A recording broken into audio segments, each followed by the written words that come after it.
Hi everyone, today I'm going to be slamming in the lamb, but it's going to be a half leg of tandoori lamb.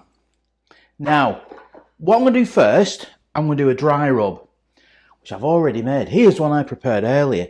I've had this in the pestle and mortar, so half a teaspoon of mustard seeds, half a teaspoon of cumin seeds, a tablespoon of fenugreek seeds. I really like fenugreek in Indian food.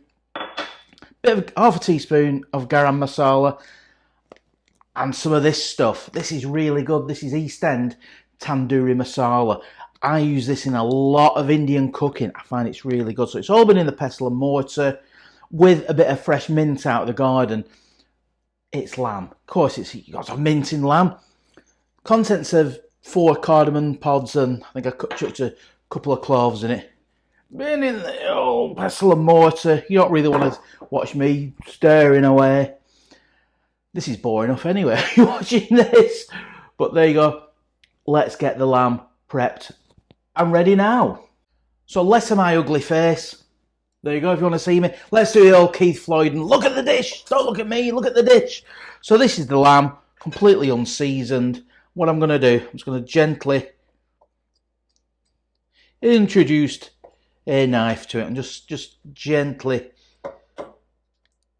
give it a stab all over so those flavours permeate into it. So I'm going to get the dry rub and I'm actually going to, believe it or not, rub it in. And I rub it in dry just so all those flavours don't get diluted. What was that called with Arabella Weir and what's his face? Richard E. Grant, Posh Nosh or something? We will delassify. They use really silly words for quite simple kitchen tasks. I've not put any cumin in this. No, sorry. I've not put any, what's the yellow stuff called? That bright yellow stuff, can't remember the name. Monday morning, my brain hasn't switched on yet. What's it called? Anyway, that bright yellow stuff that I can't think of.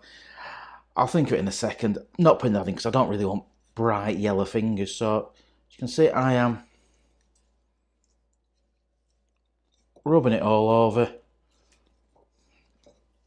Massage it into the lamb. You have loads in the bottom of the bowl anyway.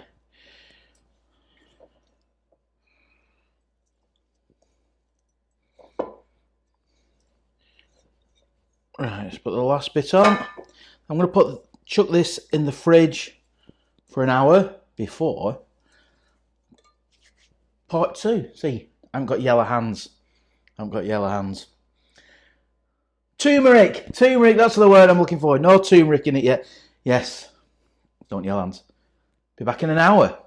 We've dry rubbed the lamb, left it for an hour, and now we're going to just put this on it, which is ginger garlic, tiny bit of turmeric, lemon juice, coriander, a bit more of this tandoori masala, tomato puree, and fresh yogurt. And this is really just to seal that dry rub in. So let's get it on. Need a bigger spoon than that.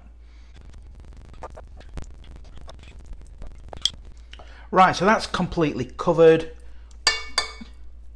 Let's just measure the last bit. Let's for completeness sake. So we've done the dry rub. This basically ginger yogurt and tomato seal has gone over it. We're going to leave that for a few hours before we cook it. So all those flavours are going to be sealed in during the cook whilst we do something a little bit extra. So the lamb's been marinating. Now we're going to cook it. We're going to cook it a little bit differently. In this baking tray, we've put a thickly sliced and thick, probably about just less than a centimetre, white onions, red onions. I've put some garlic in the bottom, got some peppers, some black cardamom pods, and a cinnamon stick. And in this is a mixture of tap water, the fresh yogurt, tomato puree, and the good old tandoori spice. So what we're going to do, we're going to pour this over the top of everything.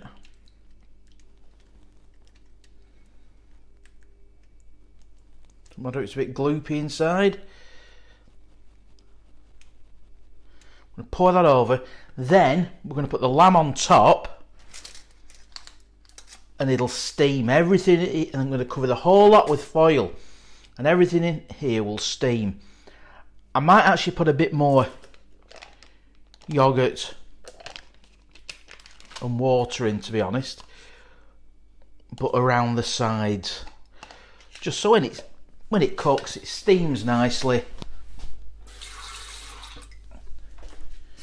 and doesn't dry out. You could do this with a metal tray in it, but I like doing it this way, where let's just submerge everything, submerge the cinnamon stick. So everything in here, the juices from this lovely bit of lamb. So the lamb sits on the vegetables, and the juices just flow down. And in the bottom, your onions and peppers will cook in the lamb stock. I'm looking forward to this. It's going to take 90 minutes at 190 degrees C in the oven. Watch it in an hour and a half. Here I go. And there we have the lamb out of the oven. The vegetables have caramelised somewhat in the lovely curry sauce.